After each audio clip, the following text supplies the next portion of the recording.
Gracias, Señor, por el tiempo que vamos a tener en la enseñanza de su palabra. Mi Dios, que mis hermanos puedan entenderla con claridad, que yo pueda expresarla con claridad, Señor, pero asimismo sin cambiar, sin alterar, mi Dios amado, la profundidad de la Escritura, la enseñanza de la palabra, mi Dios amado, que es la que cambia nuestras vidas, Señor. Gracias damos, bendito Padre Celestial. Amén y amén. Mis hermanos, lo que estamos viendo una vez más es el gobierno de la iglesia local. En la semana que pasamos, déjenme un ratito quitar esta barrita para que no moleste. Estamos en la semana pasada vimos quiénes gobiernan la iglesia, hablando de la identidad de su gobierno. Y para resumir, la gobiernan ¿quiénes? Los oficiales, hablando de pastores y diáconos. Esos son los que es lo que veíamos aquí con respecto a la identidad de su gobierno, y hablábamos de que eran designados por Cristo, hablábamos de que eran escogidos por la iglesia y que se los designaba para guardar las ordenanzas. Esto es muy importante.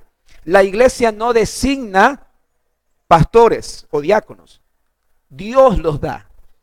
Efesios 4:11, y él mismo constituyó apóstoles, profetas, evangelistas, pastores y maestros para la edificación del cuerpo de Cristo. Es decir, Dios los designa. ¿Y qué hace la iglesia? La iglesia los reconoce. A ver, Dios puso un llamado en ti. Acuérdense, el que anhela obispado, buena obra desea. Pero es necesario que cumplas las cualidades que la misma Biblia indica para tu llamado. Y obviamente la función de ellos es guardar las ordenanzas de Cristo. Eso con respecto a la identidad. Vimos también cómo se designan los pastores, y ahí hablábamos de la ordenación bíblica y la imposición de manos, obviamente bíblicamente reconocidos, y los pasos a seguir, que eran estos, aquí hablábamos de estos pasos. Paso 1, el individuo debe ser escogido para el oficio por votación. La Biblia habla de eso. La cita que habíamos revisado es importante, porque yo también en algún momento dije, ¿cómo van a votar en la iglesia local? Bueno, en Hechos 14:23 habla de que constituyeron ancianos en las iglesias locales, y la palabra constituir es levantar la mano para indicar aprobación. Entonces, esa es la forma como se escogían. Se escogían, obviamente, a los siervos, debe ser escogido por votación, el individuo debe ser apartado mediante ayuno y oración, y el individuo debe ser ordenado oficialmente, hablando de la imposición de manos, que no es ninguna transferencia de poder. ¿Está claro? Es sencillamente un reconocimiento oficial, público, frente a la iglesia de la labor para la cual Dios lo ha enviado, lo ha designado. Entonces, eso con respecto a la designación de su gobierno. Lo que vamos a ver hoy son estos dos puntos. ¿Cuál es su fundamento? ¿Cuál es el fundamento del gobierno que se designa a la iglesia local, y hasta dónde llega ese gobierno? Entonces vamos con cuál es su fundamento. Hablamos, mis hermanos, aquí que el fundamento o la piedra angular de su gobierno es el ministerio de la palabra. El ministerio de la palabra. ¿Cuál es la piedra angular donde se fundamenta el gobierno de la iglesia? La iglesia es gobernada por la palabra de Dios. Los ancianos tienen como requisito la capacidad de enseñar. Los primeros diáconos fueron elegidos para no descuidar la palabra de Dios. La función central de la iglesia es la proclamación de la palabra de Dios. Es decir, la piedra angular de todo, ¿cuál es? Es precisamente el ministerio de la palabra. Dios escoge siervos, ancianos. Primera de Timoteo 3:1, usted conoce la cita. Primera de Timoteo 5:17, vamos a leer esa. Primera de Timoteo 5:17, los ancianos que gobiernan bien sean tenidos por dignos de doble honor, mayormente los que trabajan en predicar y enseñar. Es decir, que fueron escogidos para enseñar la palabra. Los diáconos, cuando fueron elegidos en Hechos 6:6, en Hechos 6 del 1 en adelante, ¿cuál fue la función de ellos? Solamente, ¿cuál es el énfasis de ese pasaje? ¿Es que se encarguen de las necesidades? No. Si leemos nosotros Hechos 6:2, Dice, entonces los 12 convocaron a la multitud y dijeron, no es justo que nosotros, los apóstoles, dejemos la palabra de Dios para servir en las mesas. Elijan pues ustedes a 7 varones llenos del Espíritu Santo, y ahí estaban los requerimientos. Entonces, si nosotros vemos qué es lo que hay detrás de esto, es precisamente preservar la enseñanza de la palabra. ¿Está claro eso? O sea, por eso hablamos del ministerio de la palabra. Y la función central de la iglesia es la proclamación de la palabra. Primera de Timoteo 3:15, dice así. Primera de Timoteo 3:15, el apóstol le dice a Timoteo, Timoteo, porque si llego a tardar, sepas cómo debes conducirte en la casa de Dios, que es la iglesia del Dios viviente, columna y baluarte. Más o menos como decir, fundamento y base de la verdad. La verdad es la palabra de Dios. Entonces, Dios pone ancianos para instruir y llevar la palabra, administrar la palabra de Dios. Dios levanta diáconos para ayudar en las labores de los necesitados, pero la razón fundamental, ¿cuál es? Que también la palabra de Dios, imagínense a los apóstoles, no es justo que estemos encargados de esto y descuidemos la palabra de Dios. Y la iglesia tiene como función importante también la proclamación de la palabra de Dios. Ustedes conocen esta imagen, mi hermano. Cristo es el fundamento. Ahí lo vemos, la piedra del ángulo, donde se iniciaba una construcción. Y acá en el caso del arco, es la piedra clave. Si usted saca esa piedra, el arco se viene abajo. Y no solo el arco, todo lo que está encima del arco. Porque los arcos no quedaban ahí. Se construía encima. Si esa piedrita sale, se viene abajo toda la estructura. Entonces Cristo como fundamento angular para la iglesia. Ahora vamos a entrar un poquito en cuanto a el ministerio de la palabra, el ministerio oficial de la palabra por los pastores. Y como ustedes saben, estamos nosotros revisando también la Confesión Bautista de 1689. Dice así el capítulo 26, verso 10, con respecto al ministerio oficial por parte de los pastores. Siendo la obra de los pastores atender constantemente al servicio de Cristo en sus iglesias, en el ministerio de la palabra y la oración, velando por sus almas, como aquellos que han de dar cuenta a Él. Es la responsabilidad de las iglesias a las que ellos mismos ministran, darles no solamente todo el respeto debido, sino compartir también con ellos todas sus cosas buenas según sus posibilidades, de manera que tengan una provisión adecuada, sin que tengan que enredarse en actividades seculares y puedan también practicar la hospitalidad hacia los demás. Esto lo requiere la ley de la naturaleza y el mandato expreso del Señor, de nuestro Señor Jesús, quien ha ordenado que los que predican el Evangelio vivan del Evangelio. Vamos a revisar la primera parte. La obra de los pastores, ¿cuál es? El servicio constante de Cristo en sus iglesias, en el ministerio de la palabra y la oración. Entonces, vamos a revisar esa partecita, a examinar precisamente eso. El oficio pastoral halla su esencia en la predicación. Dicho de otra manera, la administración de la palabra de Dios. Hablando del oficio pastoral, todo lo demás en el ministerio del pastor debe girar en torno a su servicio en la palabra. ¿A qué me refiero? Hay un gráfico que nos ayuda muy bien aquí. Todo lo que haga el pastor, mi hermano, debe girar en torno al ministerio de la palabra. Es decir, si el pastor hace una actividad de la iglesia, debe girar en torno al ministerio de la palabra. Tal vez más claro es en la visitación. Si el pastor va a tener un tiempo con cada uno de los hermanos, no es que se va a sentar a conversar con él y a decir cómo te va, qué cuenta tu vida y cómo es. No. Si yo conozco a mis hermanos y sé que mis hermanos necesitan una amonestación, ¿qué tengo que hacer? Amonestarlos por la palabra de Dios. ¿Sí se da cuenta? O sea, no se trata de pasar un bonito tiempo y nada que ver con la palabra del Señor. Está bien que tengamos coinonía. Por ejemplo, pensamos nosotros hacer un almuerzo de fraternidad, nuestro primer almuerzo de fraternidad. ¿Para qué? ¿Cuál es el fin? ¿Comer bonito? ¿Comer rico? ¿Que las hermanas se luzcan? ¿Que vengan algunos hermanos a ofrecer sus productos de Yambal? Cuidado. No. Es que usted conozca al hermano que está al lado suyo. dónde vive, cómo se llama, cuál es su segundo nombre, cuál es su teléfono, qué necesidad está pasando.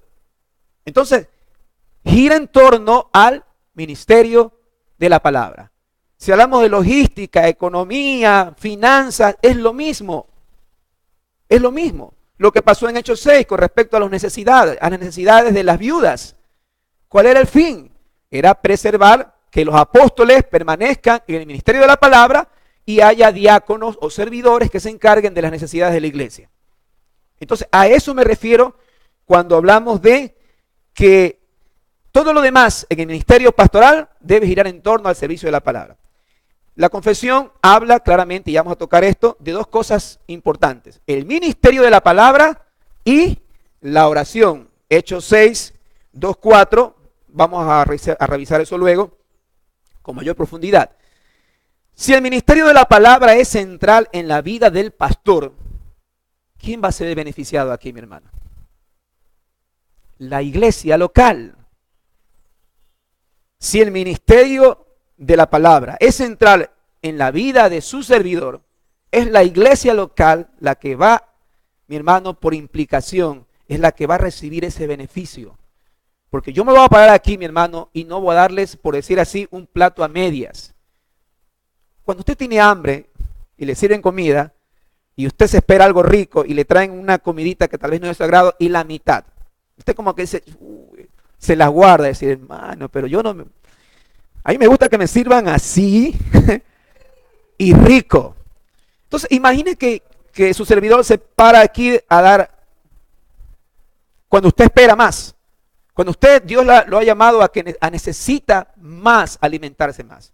Podemos afirmar que la iglesia local gira en torno al ministerio de la palabra. Si el pastor o los pastores tienen esto en mente, la iglesia local va a girar en torno a la palabra de Dios. Mire que hace años nosotros necesitamos fondos para la iglesia. ¿Qué hacemos? Hagamos una rifa y pongamos a rifar aquí las cosas. Así lo hicimos hace varios años en el conocimiento del Señor. ¿Cuándo la Escritura avala eso? Pero nadie nos corregía porque nadie estudiaba a profundidad la Escritura.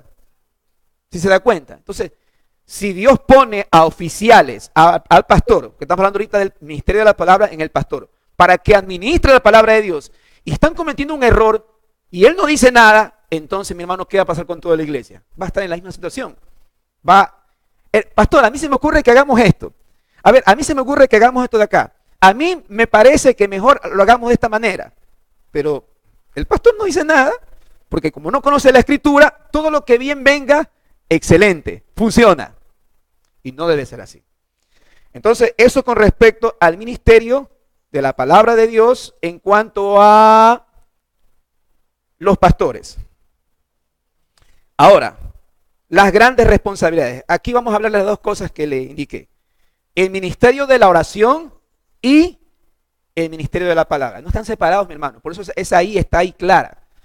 Eso en informática se le llama compuerta lógica AND, A-N-D, I. Es decir, es lo uno y es lo otro. No es que hace lo uno y no hace lo otro. ¿Sí me entiende? O sea, no sé si me hago entender. Son las dos cosas. En cuanto al ministerio de la oración, el pastor bíblico es un individuo llamado por el Espíritu de Dios para servir con la palabra de Dios en una iglesia local, en un espíritu de oración continua. Dicho de otra manera, mi hermano, un pastor que no ora se ha apartado de la norma bíblica que Dios quiere. Lo más importante que puede hacer un pastor es orar por las personas que están bajo su responsabilidad. Hay un principio en Éxodo 17, voy a empezar con Éxodo 17, 9 al 13. Éxodo 17, 9 al 13. Usted recordará. Y dijo Moisés a Josué, escogemos varones y sal a pelear contra Amalec. Mañana yo estaré sobre la cumbre del collado y la vara de Dios en mi mano. E hizo Josué como le dijo Moisés, peleando contra Amalec, y Moisés y Aarón y Hur subieron a la cumbre del collado. Y sucedía, usted sabe esto, que cuando alzaba Moisés su mano, Israel prevalecía, mas cuando él bajaba su mano, cuando Moisés se cansaba, ¿quién ganaba? Los enemigos. Y las manos de Moisés se cansaban por lo que tomaron una piedra y la pusieron debajo de él, y usted sabe la historia, ¿no? Le ayudaron subiendo las manos. Esto es un principio, mi hermano, en cuanto a la intercesión del liderazgo. Otra cita, Lucas 22, 31 al 32. Usted sabe, ¿quién más? Lo que me equivoqué, Lucas 22, 31 al 32. Simón, Simón, dijo también el Señor, Simón, Simón, he aquí Satanás os ha pedido para zarandearos como a trigo, pero yo he rogado por ti para que tu fe no falte y tú, una vez vuelto, confirma a tus hermanos. Quedemos ahí, al Señor intercediendo por Pedro. Y usted también sabe, esas madrugadas que el Señor salía tempranito era para orar. ¿Se recuerda cuando escogió a los 12 discípulos, a sus 12 apóstoles? Toda la madrugada, toda la noche en oración. Entonces, mi hermano, lo más importante que puede hacer un pastor es orar por las personas que están bajo su responsabilidad. Los líderes han de dirigir a la comunidad en oración como hicieron los apóstoles. Hechos 6:6, usted sabe cómo lo hicieron, orando. Hechos 6:6, a los cuales presentaron ante los apóstoles, quienes iban a ayudar, ¿no?, en las necesidades de las viudas, quienes orando les impusieron las manos. O sea, vemos la oración en la vida de los pastores, de los ancianos, de los obispos. Cuando las personas se dan cuenta de que su pastor está en constante contacto con Dios, se eleva el nivel de la oración de los miembros. Yo creo que esa es una de las cosas que vamos a trabajar. Por eso, mi hermano, restablecimos el culto de los martes de oración. Es muy poco tiempo lo que damos el domingo realmente para orar por necesidades claras. Y yo creo, mi hermano, que mientras su servidor pueda batallar en oración, usted se va a unir conmigo. Amén. Hay bastantes cosas que Dios nos está poniendo por delante, mi hermano, y hay que estar preparados. Bueno, eso con respecto entonces a la oración. Pero también tenemos el ministerio de la palabra. Cuando Pablo enumera los requisitos para los ancianos, ¿cuál es la única exigencia que usted puede ver ahí en diferencia con los diáconos? Que sea capaz de enseñar. No se le pide al diácono eso. Al pastor, al obispo o al anciano, que sea capaz de enseñar. Debe ser una de las evidencias del por qué existe raquitismo espiritual, por decirlo de una manera, en muchas iglesias locales. Usted va a una iglesia y se da cuenta de las falencias, de la ignorancia en cuanto a las cosas de Dios. Y Hebreos 5, 12 al 14, el escritor de los Hebreos precisamente les dice: porque debiendo ser ya maestros después de tanto tiempo, tenéis necesidad de que se os vuelva a enseñar cuáles son los primeros rudimentos de las palabras de Dios, y habéis llegado a ser tales que tenéis necesidad de leche y no de alimento sólido. El escritor de los Hebreos hace una exhortación. Muchas veces el raquitismo espiritual en las iglesias se debe precisamente a que se ha abandonado el ministerio de la palabra de Dios y se ha dado énfasis a otras cosas que no tienen que ver con la función por la cual Dios lo ha llamado a ese siervo. Y usted sabe, así como es el pastor, así va a ser en la iglesia. Y luego les dice: y todo aquel que participa de la leche es inexperto. Versículo 13. Es inexperto en la palabra de justicia porque es niño, pero el alimento sólido es para los que han alcanzado madurez, que por el uso tienen los sentidos ejercitados en discernir el bien y el mal. Entonces es una exhortación en base a precisamente cuánto tiempo, iglesias de 15, 20, 30 años, que todavía no pueden discernir los rudimentos de la palabra de Dios. Cosas básicas como el arrepentimiento, la fe, la justificación por la fe. Mucho tiempo se pierde en charlas de motivación, anécdotas, consejos, fantasías, palabrería, que muchas veces, mi hermano, termina en herejías. ¿Se recuerda al falso maestro Cash Luna? Llegar a decir varias herejías que usted las encuentra en internet, porque él dice: si Dios tiene hijos, entonces usted es hijo de Dios, entonces usted es Jehová Junior. Eso es una herejía. Nosotros no somos iguales a Dios. Dios es espíritu. Que fuimos creados a la imagen y semejanza del Señor, pero después del pecado tenemos una naturaleza caída. Y así, mi hermano, usted escucha varias herejías de muchos falsos maestros, Cash Luna, Guillermo Maldonado, están ahí, mi hermano, y la gente a veces no discierne, ¿por qué? Pero ¿por qué si es mi maestro? No hables así en contra del maestro de Dios, discúlpame, pero por la escritura es un falso maestro. Entonces, 1 Timoteo 1, del 3 al 7. 1 Timoteo 1,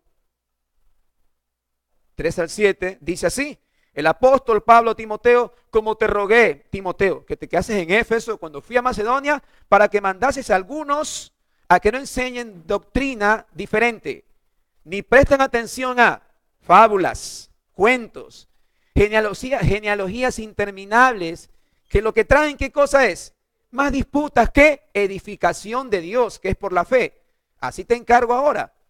Pues el propósito de este mandamiento es el amor, dice, es el amor nacido de corazón limpio y de buena conciencia y de una fe no fingida. ¿Hasta cuánto? ¿Hasta dónde era? Hasta el 7. De las cuales cosas, desviándose algunos, se apartaron a palabrería. Palabrería. Hermano, púlpitos donde está lleno de fantasías, anécdotas, usted escucha. Ahora usted puede discernir gracias al Señor. Usted llega y usted que está acostumbrado a recibir palabra, usted dice, wow, cita la escritura y el resto es una fantasía, lleno de anécdotas, llena de experiencias, lleno de parábolas, y no hay palabra.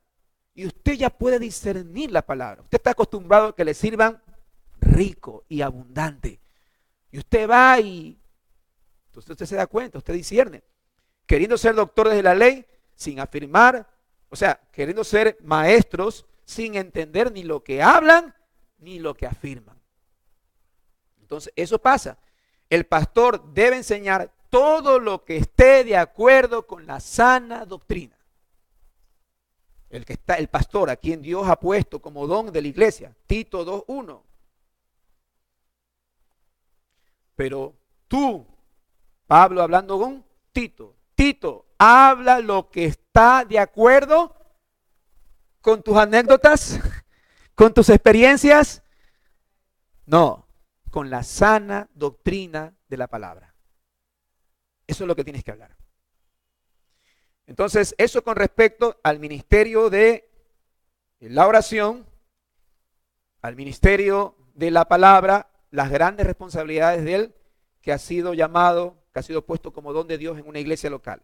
Ahora hablemos del siguiente tema, porque la confesión de fe habla de su honor adecuado. Dice así, siguiendo, ¿no? Lo que empezó, es la responsabilidad de las iglesias a las que ellos ministran, darles no solamente todo el respeto debido, sino compartir también con ellos todas sus cosas buenas, según sus posibilidades, de manera que tengan una provisión adecuada, sin que tengan que enredarse en actividades seculares y puedan también practicar la hospitalidad hacia los demás.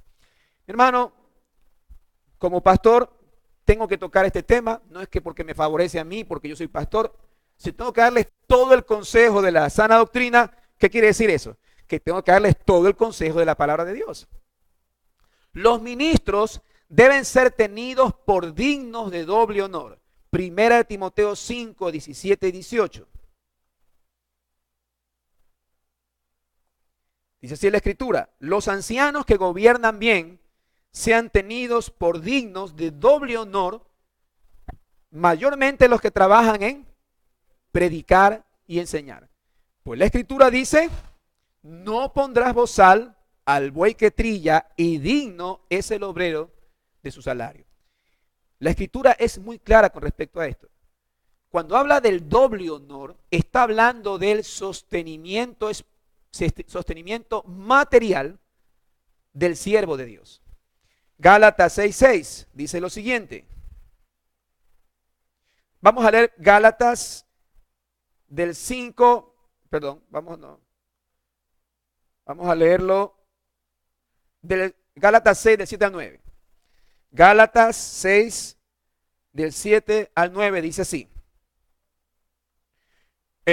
Perdón, voy a tomar el versículo 6 porque se me está quedando lo que quiero, ¿no? del versículo 6 al 9. Dice así, Gálatas 6:6. El que es enseñado en la palabra, haga partícipe de toda cosa buena al que lo instruye. Y luego dice, no os engañéis, Dios no puede ser burlado, pues todo lo que el hombre sembrare, eso también segará. Porque el que siembra para su carne, de su carne segará corrupción, mas el que siembra para el espíritu, del espíritu segará vida eterna. No nos cansemos pues de hacer el bien, porque a su tiempo segaremos si no desmayamos. ¿De qué está hablando el apóstol aquí en Gálatas? Obviamente, mi hermano, está hablando de precisamente esto. Que aquel que recibe una instrucción, ¿qué tiene que hacer? Haga partícipe de toda cosa buena al que lo instruye. Y tengo un comentario aquí del doctor, el teólogo Waldron, con respecto a esto. Dice él aquí, las consecuencias del deber expresado en Gálatas, lo que leímos ahorita, deben resaltarse. Hay grandes consecuencias espirituales para bien o para mal, que dependen del cumplimiento de este deber. ¿Cuál es el deber? Hacer partícipe de toda cosa buena al que lo instruye. El fracaso malvado y opresivo de la mayoría de las iglesias evangélicas en cuanto al sostenimiento holgado de sus pastores está en la raíz de mucha de la escasez y maldición que hay en la iglesia profesante de Jesucristo. Aquellos que valoran altamente el trabajo del siervo de Dios serán bendecidos con un trabajo altamente valioso. Hermanos, nosotros conocimos, y yo lo decía ayer en la reunión, a nuestro pastor de hace varios años. Tenía 3 hijos y él no tenía cómo, y él lo decía, él lo expresó en algunas ocasiones, cómo ponerle zapatos a sus hijos. ¿Qué tuvo que hacer él? Trabajar. Cuando tenía un reconocimiento en cuanto a un ingreso de la iglesia local, claro, desconocíamos mucho de la palabra de Dios y se vio mermado su sueldo, bajó o no le alcanzaba sencillamente. ¿Qué tuvo que hacer? Tuvo que trabajar. Tuvo que trabajar porque de alguna manera tenía que él poder pagar la comida de sus hijos, de su familia. Entonces muchas iglesias no se dan cuenta de que lo que ellas hacen va a ser rédito para ellas mismas. Si la iglesia no puede decir sencillamente, ya tenemos un pastor a tiempo completo. Yo doy mi parte aquí y allá cómo se las arregle. Usted, mi hermano, si usted pertenece a la iglesia local y usted es miembro de la iglesia local, usted debe considerar que aquellos siervos de Dios, y no lo digo solamente por mí, mi hermano, por a quienes Dios llame después, puedan de alguna manera tener un sostenimiento. Creo que la Biblia también hace una diferencia de los que trabajan mayormente en la predicación y en la palabra de Dios. En la predicación, en la amonestación, en la oración. Entonces, lamentablemente, es triste cuando un pastor está al frente de una iglesia y uno le dice, y la iglesia que te reconoce, no, todas las cosas de la iglesia, todo lo que la iglesia ofrenda es para la iglesia misma. O sea, está en primer lugar que la iglesia tenga comodidades, que tenga su aire acondicionado, que tenga sus bonitas sillas, que tenga su comodidad, que tenga lo que tenga, un buen ministerio de alabanza con instrumentos y todo. Y al último, lo que sobre para el siervo. Yo les pregunto, mis hermanos, y por eso tenemos que instruir la palabra del Señor, ¿es eso bíblico? ¿Es eso bíblico? No es bíblico. Y si estamos hablando de tomar lealtad con la iglesia local, ser fieles a la iglesia local en cuanto a lo que la Biblia nos enseña, entonces todos estamos involucrados.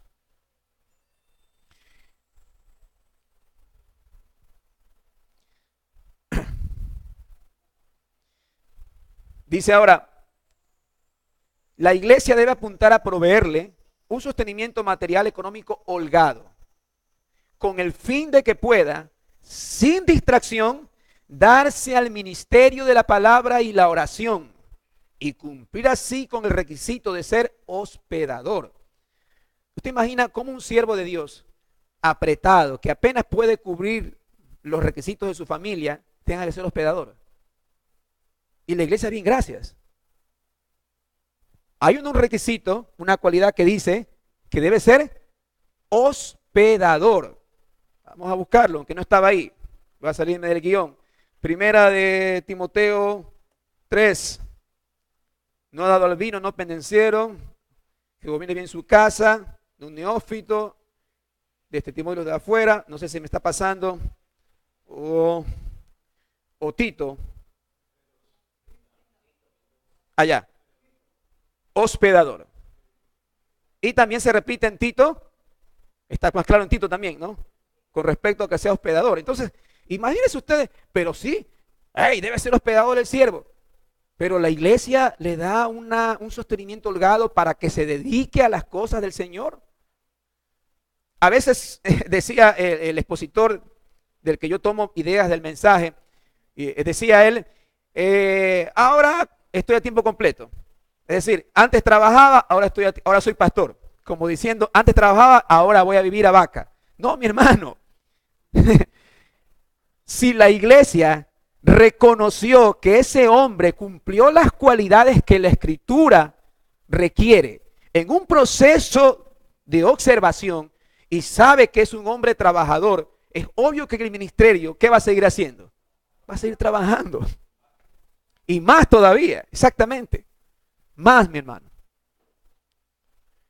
Entonces, según de Tito 2:4 hace referencia a el que se metió como soldado, no puede enredarse en las cosas de la vida. Además, en una pluralidad quiere decir varios pastores. Hay pastores que Dios usa mayormente en los que trabajan en la predicación y la enseñanza. También la ley natural habla de los pastores. Cuando 1 Corintios 9:9 hace referencia porque en la ley de Moisés está escrito, no pondrás bozal al buey que trilla. ¿Acaso lo dijo porque tiene cuidado la ley de los bueyes? ¿Por quién lo dijo? La figura del buey trillando, usted la ha visto. El buey amarrado a una piedra, dando vueltas y moliendo el trigo con las dos piedras. Entonces, mientras el buey da la vuelta, de vez en cuando el buey, ¿qué hace? Estira, saca su lengua y toma parte del trigo y come. Dicho de otra forma, lo explicaba ayer, una hermana aquí, mi hermana Martita, le encanta hacer ensalada y está haciendo la ensalada para toda la familia. Y mientras ella hace la ensalada, ¡plac!, se va comiendo algo. Coge la zanahoria, coge por ahí. Mi esposa, yo la he visto haciendo, está cocinando y está cantando, y mientras cocina, canta y come. Después cuando se sirve poquito. Yo le digo, ¿y por qué te sirves tan poquito? Porque nuestros platos, usted sabe, los varones, ¿no? Es así, ¿no? En cambio el de ella es chiquitito, es que ya comí. ¿Y cuándo? Mientras cocinaba. Entonces, usted se imagina que yo le diga a ella, no, ¿cómo te vas a comer la comida mientras cocinas? Ponle un bozal. Y la tengo con bozal cocinando. La ley natural habla de eso. El buey que está trillando, de vez en cuando lanza la lengua para coger comida y seguir trillando. ¿Cómo le van a poner bozal al buey que está trillando? Pero dice el expositor aquí, ¿acaso lo dijo solamente por los bueyes? ¿Por quién los dice? Más adelante, 1 Corintios 9:14, más adelantito, el mismo contexto está hablando, así también ordenó el Señor, que los que anuncian el evangelio, que vivan del evangelio. O sea, no lo está diciendo por los bueyes, lo está diciendo por aquellos que viven del evangelio. La cadena de abusos de malos ministros no debe anular estos principios. Yo sé que usted va a decir, pero hermano, yo un pastor que le sacaba plata a la gente y que hacía esto, hermano, eso se da. Imagínense lo que usted que diga, a ver hermanos, el Señor me reveló que tenemos que empezar el proyecto del Coliseo. Así que la próxima vez que usted venga aquí, usted va a vender su vehículo y su moto y va a sembrarlo para el... Porque si usted lo hace, bla, bla, bla, bla. Ha habido abusos. Hay abusos. Pero los abusos no anulan los principios bíblicos. La iglesia es la primera beneficiada al tener un hombre piadoso sirviéndoles en el ministerio de la palabra. La iglesia es la primera beneficiada.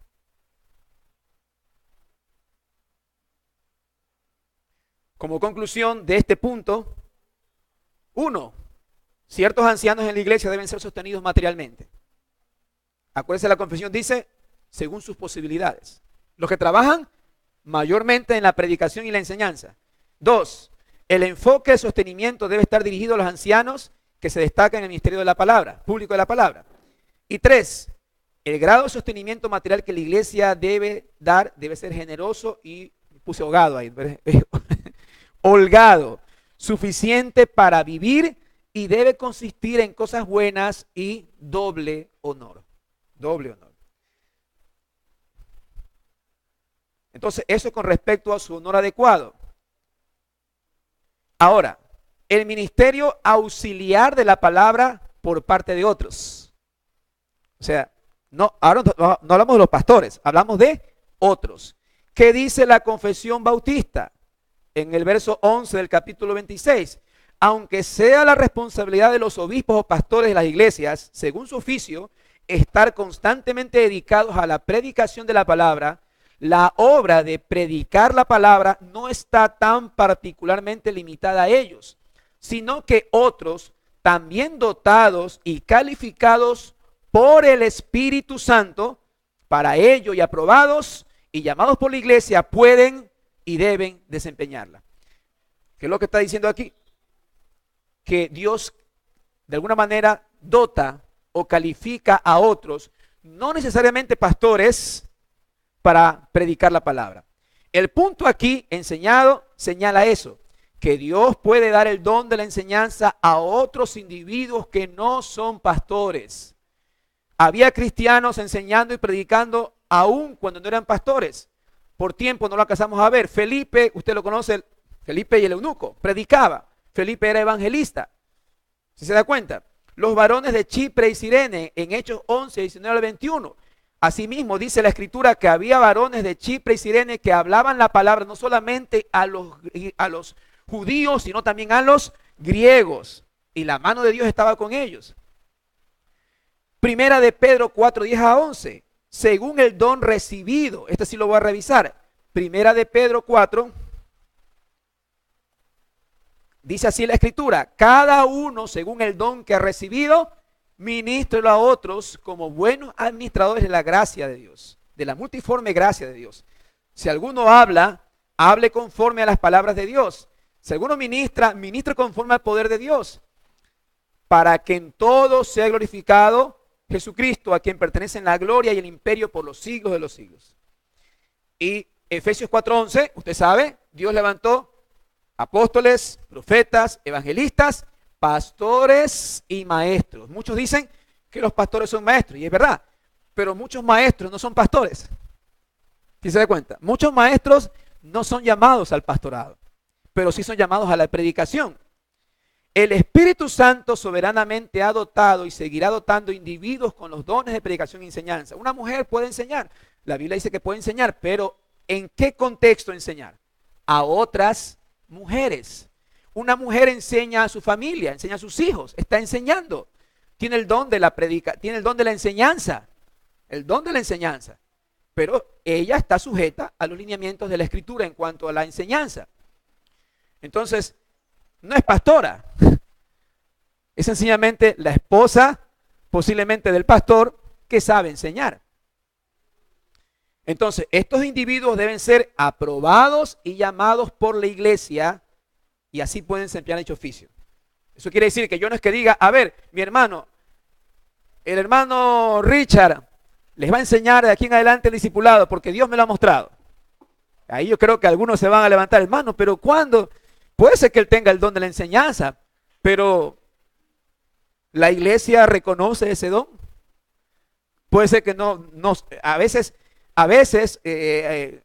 ponemos a alguien para enseñar y muchas veces no sabe enseñar, no sabe. Y lo obligamos a que enseñe. Puede ser que no sea el don, mi hermano. Entonces la iglesia debe reconocer eso.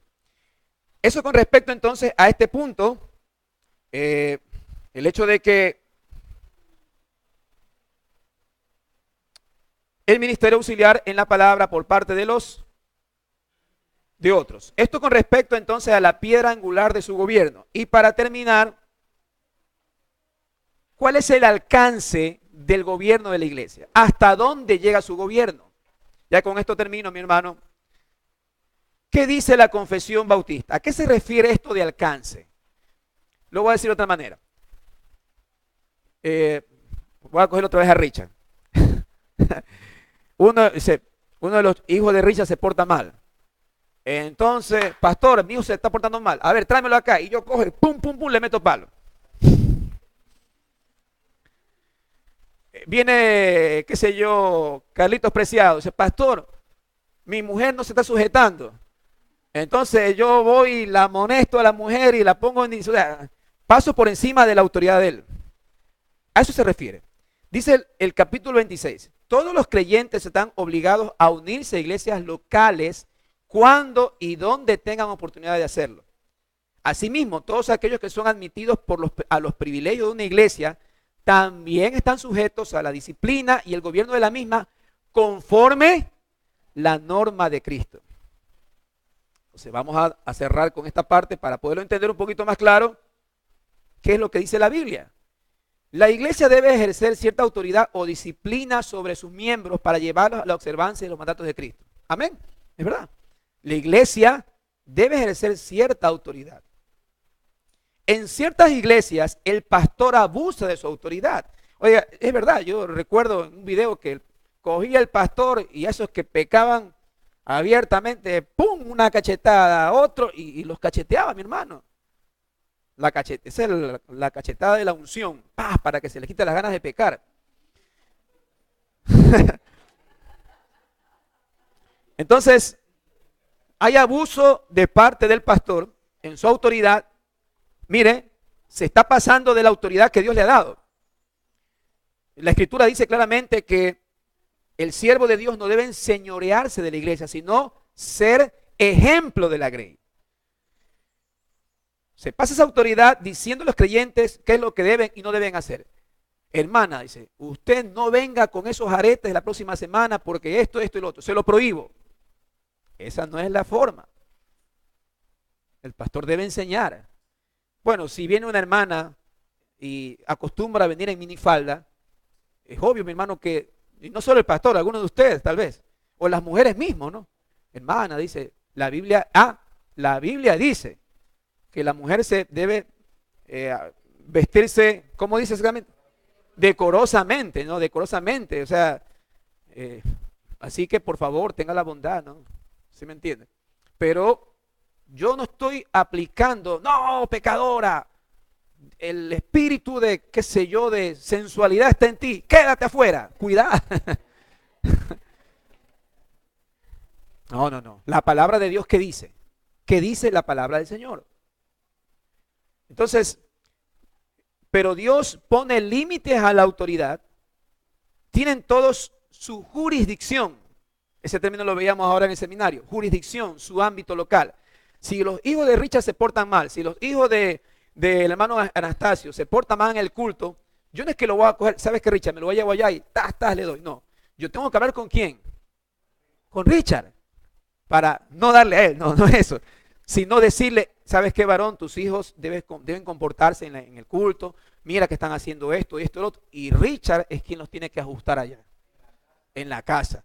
O sea, yo respeto la jurisdicción, el ámbito de Richard. No paso más allá. Hermano, tu esposa se está vistiendo sensualmente, pero le digo a él, y él en su casa le enseña, no es que la va a ajustar, no, le enseña por la palabra de Dios cómo debe vestirse una mujer de Dios. Está viniendo como los escotes muy abajo, o sea, hermano. Y a veces es delicado esto, pero siempre y cuando respetemos y nos sujetemos a la autoridad que Dios mismo ha delegado. Los creyentes deben mostrar inclinación espiritual de someterse a los mandamientos y disciplina de Cristo en la iglesia local. Por ejemplo, 1 Tesalonicenses 5:14, casos prácticos.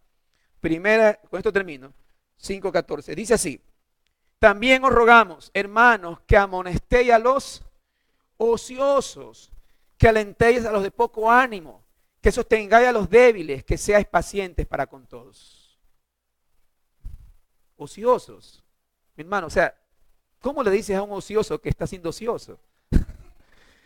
Que Dios te dé sabiduría, que Dios nos dé sabiduría. Tal vez la NTV lo presenta de esta manera: hermanos míos, les instamos, dice, a que amonesten a los perezosos, alienten a los tímidos, cuiden con ternura a los débiles, sean pacientes con todos. Al final está aquello que te equilibra, ¿no? No, que es ocioso, que es así. No, no, no. Paciencia, aliento. Segunda de Tesalonicenses 3, 14 y 15. Segunda de Tesalonicenses 3. Primero la 6, sí. 3, 6. Y voy a poner la Reina Valera nomás. Pero os ordenamos, hermanos, en el nombre de nuestro Señor Jesucristo, que os apartéis de todo hermano que anda desordenadamente y no según la enseñanza que recibiste de vosotros. Mire la amonestación. Está andando desordenadamente, está viviendo en pecado, es impuntual tal vez. No. Más que todo en el contexto que esté en un pecado reiterado. Y el 14 y 15 más adelante dice: si alguno no obedece a lo que decimos por medio de esta carta, señaladlo y no os juntéis con él para que se avergüence. Mas no lo tengáis, mire, ¿sí se da cuenta? El equilibrio en la autoridad. No lo tengáis por enemigo, sino amonestarle como hermano. ¿Quieres amonestar a alguien? Considera como que fuera una mujer mayor, tu mamá, como que fuera tu padre, como que fuera tu hermano, como que fuera tu hijo. O sea, el lazo de amor fraternal no debe perderse en una amonestación. Si le mandas latigazos, claro que va a salir peor, va a salir dolido, considerando que es más débil en la fe. 1 Corintios 5, 9 al 13, usted conoce el caso de inmoralidad, donde el apóstol: no os juntéis a él. Hebreos 13, 17,